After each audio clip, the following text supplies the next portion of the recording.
Hey everyone, welcome back to Apollo Art Analysis. In today's episode, we're going to be studying a piece by the multidisciplinary artist known as Lun. In this episode, we're going to be looking at the harmonious nature of near symmetry. We're also going to explore the mysticism and even, mysterious nature of Mother Nature herself. So let's just jump right into it. So at first sight, we see what appears to be three hooded figures gathered around this strange pedestal in a large garden. This introduction is no doubt mystical and even mysterious as well. It's going to have you wondering what exactly is happening here. Of course, with placement in space, we see these three figures set in center, and our perspective is also perfectly in center as well. You may notice the composition is near symmetrical in nature, so when we're offered scenes of symmetry, it's always going to give a sense of the balance, a sense of the harmonious. I think we certainly feel that here, even born from a higher divine order, if you will. Within this work, we also have these accents working here. You have that darker foliage beyond, providing the perfect dark background for these lighter cloaks to really contrast and define their forms against that.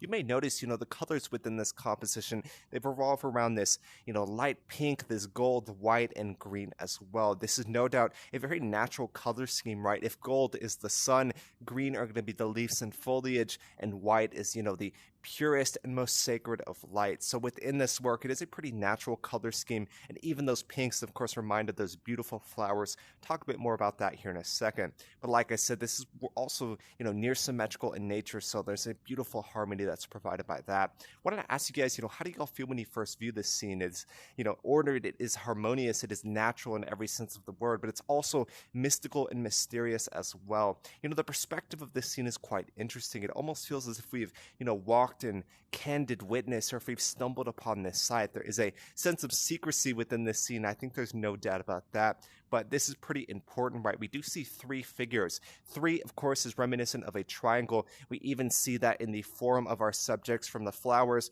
to the peak of the single subject in center's head. Of course, the triangle is very rigid and defined as opposed to something like a circle. A circle in the symbolic world is something which is ill-defined. It is, ambiguous. It just is continuous. There is no start or end, kind of like the Ouroboros, the snake which eats itself. So something like a triangle, and especially a rectangle or a square, they provide very definitive points, and there is a start and an end. So in the symbolic world, that is also quite important as well.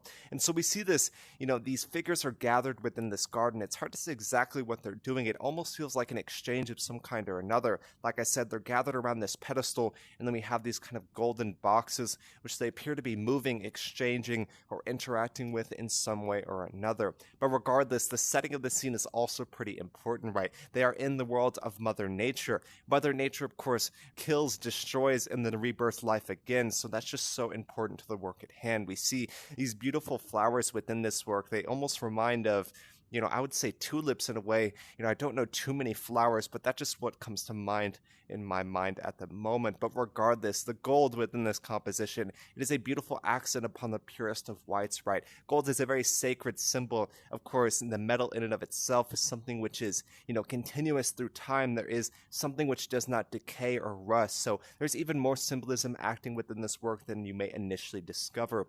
But regardless, I wanted to ask you guys, what do you all see when you first view this composition? Regardless of what's happening here, it feels mystical and magical, and we see the beautiful elements of Mother Nature as well. There is also a point to the sense of ritual or tradition within this work, right? If they always gathered around this pedestal to work with these golden boxes in some way or another, that is tradition, and tradition is something which is the foundation of ritual and culture as a whole. So I just find that so important within this work. The original artist works with a lot of different scenes of a mystical and natural nature, so I'm going to bring in two additional works and see what we can learn here. Alright, so I brought in two additional works here, of course, both from the original artist Lun. You can see in all three instances we have these cloaked figures in a garden, right? That comes up time and time again. The original artist works with AI Generative art programs, and he also does some multimedia edits as well to make these even more unique. You can see he's certainly developed that style. In all three instances, we have the garden, the sense of Mother Nature, the pure and sacred white as well. There's also, a hint of this beautiful architecture in all three instances. Even just the pedestal in and of itself points to an ornate nature of the scene. Of course, there is visual rhythm, especially in the work on the right, and the work on the left. You have those columns and those pillars going off into the distance. There is this sense of mysticism in all three scenes. Of course, near symmetry in both of the works on the right here. And then this work isn't necessarily near symmetrical, but it's mystical nonetheless. And all three works are just absolutely beautiful. So I just want to bring these in, show a bit more of the original artist Le. You know, he's working with these mystical scenes, these sacred scenes within various gardens and various natural elements. We absolutely love to see it here. So yeah, that's really all I have for today. Like I said, this is an AI generative artwork, so it's created with an AI art program. That program, I believe, is going to be Midjourney, but don't quote me on that. I'm not 100%. Perhaps he is using Stable Diffusion. He may be using Midjourney. I'm not 100%. But regardless, it is from an AI generative art program of some kind or another. Of course, it is highly unique. He does multimedia edits to make even more complex compositions, and we absolutely love to study these. It was a pleasure to study this work. I really love his art. A lot of mystical themes, a lot of sacred themes, and I love nature nonetheless. But yeah, like I said, that's all I have for today. If y'all enjoyed, go check out the original artist Le. My name's Apollo. This was Apollo Art Analysis, and I'll see y'all on the next episode.